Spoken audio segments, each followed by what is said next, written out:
Chaqalog'ingiz dunyoga kelgan lahzadan boshlab, u atrofni o'ziga xos tarzda idrok eta boshlaydi.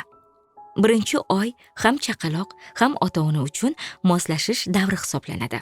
Kichkintoyingiz ovozingiz, teginishingiz va g'amxo'rligingiz orqali dunyoga ishonchni shakllantirmoqda. Siz esa uni ochlik, qulaylik yoki shunchaki yaqinlik bo'lgan ehtiyojini ifodalovchi ishoralarini tushunishni o'rganyapsiz. O'sish va o'zgarishlar. Chaqaloqlarning hayotini dastlabki kunlarida tug'ilish vaznining 10% gacha yo'qotishi tabiiy holat. Biroq 2 hafta ichida ularning aksariyati bu vaznni qayta tiklaydi. Shundan so'ng yangi tug'ilgan chaqaloqlar kuniga o'rtacha 30 gram vaznni qo'shib boradi.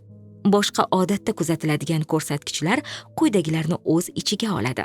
Bo'yi birinchi oyda 2-3 santimetrga o'sadi. Bosh hajmi miya tez rivojlanishi natijasida taxminan 2 santimetrga kattalashadi. Shuni unutmangki, eng muhimi aniq raqamlar emas, balki muntazam rivojlanishdir. Reflekslar va dastlabki qobiliyatlar. Yangi tug'ilgan chaqaloqning aksariyat harakatlari reflekslar orqali boshqariladi. Quyidagi reflekslarning mavjudligi ularning asab tizimi kutilgandek rivojlanayotganini ko'rsatib turadi. Qidirish refleksi.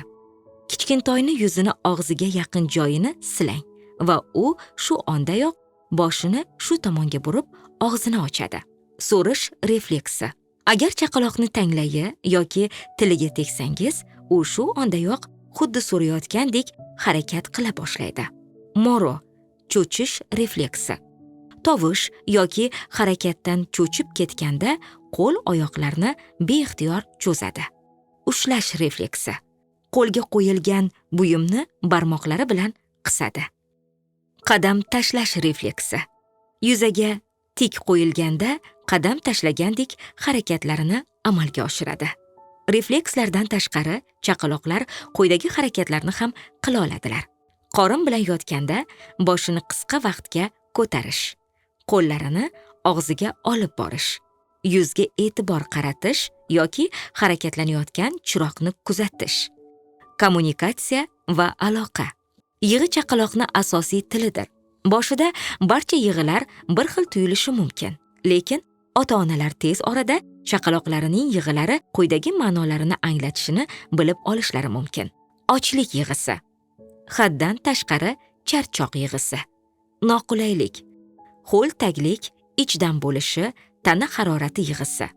Shuningdek, sizni farzandingiz baland tovushlardan cho'chib tushishi, tabassum qilishi, ko'pincha uyquda, ko'zlarini yuzingizga qaratish yoki ovozlarga javob berishi mumkin. Farzandingizni har bir harakatiga bergan javobingiz ovqatlantirish, erkalash, tebratish, bolada ishonchni va hissiy xavfsizlikni shakllantirishga yordam beradi. Uyqu va ovqatlanish. Chaqaloqlar kunning ko'p qismini uxlab o'tkazadi. Kuniga 14, 17, ba'zan 19 soatgacha. Ammo qisqa muddatda quyidagilar uchun uyg'onadi. Har 2-3 soatda ko'krak sutini emish uchun uyg'onadi. Sun'iy ovqatlantirilganda esa har 3-4 soatda uyg'onadi. Ovqatlantirish uchun kechasi tez-tez uyg'onadi. Dastlabki haftalarda bir vaqtni o'zida 5 soatdan ortiq uxlamasligi kerak. Rivojlanish va xavfsizlikni ta'minlash. Bu vaqtda farzandingizni rivojlanishini ta'minlash uchun sizga maxsus o'yinchoqlar yoki maxsus jihozlar kerak emas. Chaqalog'ingizni rivojlanishi uchun eng muhim moyil bu sizsiz. Quyidagilarni bajarish orqali siz farzandingizni sog'lom rivojlanishiga juda katta hissa qo'shgan bo'lasiz.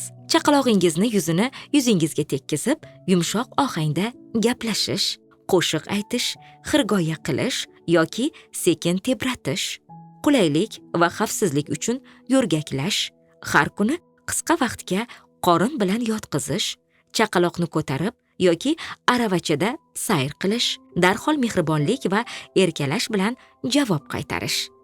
Qachon shifokordan maslahat olish kerak? Farzandingizda quyidagilarni sezsangiz, shifokorga murojaat qiling. 2 hafta ichida tug'ilish vaznini tiklay olmagan, yomon yoki juda kam ovqatlanadi, kam harakatlanadi yoki reflekslari sust, g'ayritabiiy darajada qattiq, tirishgan yoki bo'shashgan ko'rinadi. Birinchi oy ko'proq chaqalog'ingiz bilan aloqa o'rnatishga e'tibor bering. Har bir quchoqlash, har bir javob, har bir mehribon so'z chaqalog'ingizga dunyoni xavfsiz ekanligini va siz uning ishonchi, tayanchi ekanligingizni o'rgatadi.